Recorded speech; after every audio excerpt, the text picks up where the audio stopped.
VBZ predstavlja jedinstvenu biblioteku i trogodišnji projekt Na margini manje zastupljeni glasovi književne vrste i iskustva u europskim književnostima. U trećoj godini projekta objavljeno je 10 knjiga koje su predstavljene na festivalu knjiga Vrisak, a zbog novih okolnosti putem online intervjua s autorima i podcasta. Fokus treće godine projekta prijevodi su domaćih autora na strane jezike i glasovi manjina, seksualnih, dobnih, etničkih, ljudi s invaliditetom i zanemarivane djece. Sve su to priče koje zaslužuju da ih se čuje. Većina njih razbija stereotipe i progovara o temama o kojima se dugo šutjelo.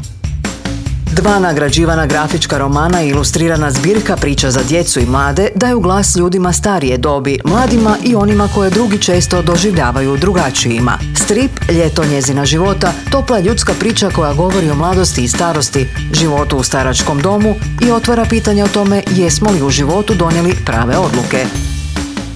Plava je najtoplija boja, poznati je francuski grafički roman o zaljubljivanju, odrastanju i identitetu, koji je mnogim mladim ljudima pomogao da prihvate sebe i druge, koliko god bili drugačiji. Nagrađivana i bogato ilustrirana norveška zbirka priča mladima knjiga je malih tekstova o velikim temama iz perspektive mladih. Inspirirani ovim dijelom, VBZ je pokrenuo i natječaj za najbolju kratku priču Sve je lako kad si mlad. Romani o muminima finske autorice Tove Jansson klasici su dječje književnosti i omiljene knjige milijuna djece u cijelom svijetu. U knjizi Komet u Mumindolu mumini saznaju da se našem planetu približava komet koji će pasti na Mumindol, no hrabro se suočavaju s tom opasnošću. U memoarima Mumintate saznajemo sve o životu Mumintate prije nego što je zasnovao obitelj u Mumindolu i zašto je važno biti uporan i vjerovati u sebe i svoje snove. Asimetrija i pravi život knjiga je pjesama Adama Zagajevskog, velikog poljskog pjesnika i jednog od najvećih poeta našeg vremena. Čitajte Zagajevskog i ponovno se oduševite poezijom.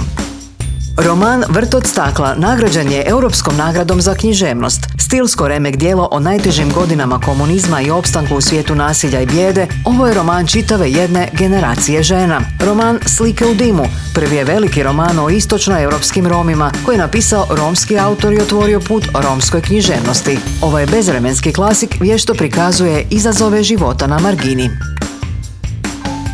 Roman Specijalna potreba Lade Vukić dobitnik je VBZ-ove nagrade za najbolji roman. Ovaj roman o izuzetnom dječaku s posebnim potrebama objavljen je u Velikoj Britaniji u suradnji s izdavačem Istos Books, koji ga naziva svojevrsnom modernom inačicom klasika Ubiti pticu rugalicu. Roman Ljepši kraj Bekima Sejranovića preveden je na njemački jezik u suradnji s austrijskim izdavačem Folio Verlagom. Protagonist ovog značajnog romana živi i putuje između Norveške i Bosne, ali posvuda ga prati isti osjećaj izmještenosti, nepripadanja onoga koji je na margini.